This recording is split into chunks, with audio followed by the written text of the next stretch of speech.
এই রমাদান মাসে রোজা আসছে আমাদের কাছে। এই রোজা রাখাকালীন অবস্থায় আমরা যদি গান বাজনা শুনি, খারাপ কাজকর্ম যদি আমরা করি,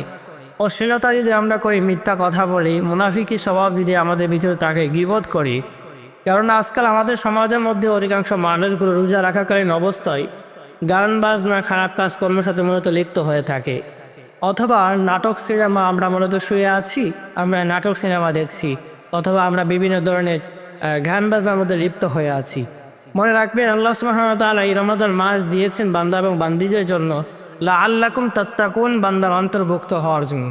তাকওয়াবান বান্দার অন্তর্ভুক্ত যদি হতে চাও, আল্লাহ রাব্বুল আলামিন বলেছেন এই রমাদান মাসে রোজা আমি আল্লাহ তোমাদেরকে দিয়েছি খারাপ কাজকর্ম যারা আছে, অশ্লীলতা আছে, গান বাজনা আছে,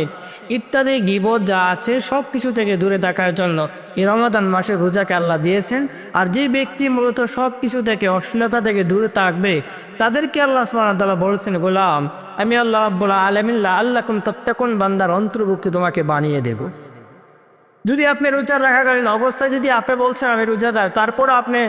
মিথ্যা কথা বলছেন, মনে রাখবেন রাসূলুল্লাহ সাল্লাল্লাহু আলাইহি ওয়াসাল্লামের সাহাবী আবু হুরায়রা থেকে একটা হাদিস পাওয়া যায়। নবী সাল্লাল্লাহু আলাইহি ওয়াসাল্লাম ইরশাদ করেন, কোনো মানুষ যদি মিথ্যা কথা বলে রোজা থাকাকালীন অবস্থায়, সেই মানুষ যে সারাদিন উপাস থেকেছেন, তার উপাস আল্লাহ রাব্বুল আলামিনের কাছে কোনো গ্রহণযোগ্য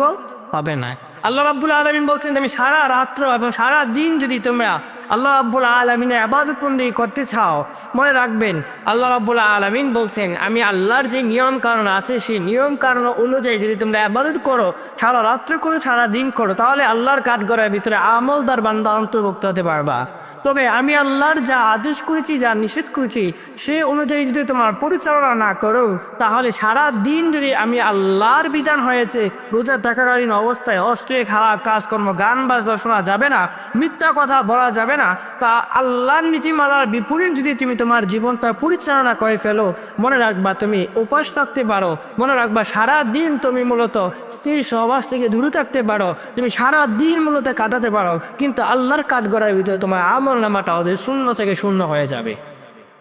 তাহলে আল্লাহর নীতিমালা হচ্ছে, আল্লাহ বলছেন গান বাজনা, অশ্লীল খারাপ কথাবার্তা, মিথ্যা কথা বলা কোনোটাই আল্লাহ রাব্বুল আলামিনের কাছে গ্রহণযোগ্য নয়। আল্লাহর নীতিমালা যদি আমি আর আপনি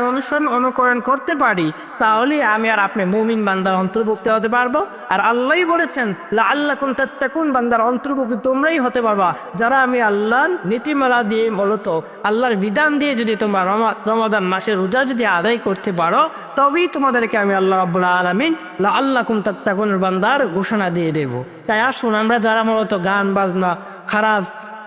ভিডিওগুলো মূলত আমরা দেখছি, দিবানিশি মূলত আল্লাহ বিধান থেকে মূলত আমরা গাফিল হয়ে গিয়েছি, মনে রাখবেন আল্লাহ রাব্বুল আলামিন বলছেন আমি আল্লাহর নীতিমালা বাদ দিয়ে যদি অন্যের নীতিমালা, অন্যের আদর্শ যদি অনুকরণ করো, তাহলে আল্লাহর কাঠগড়ার ভিতরে তোমার আমল নামা শূন্য হয়ে দাঁড়াবে।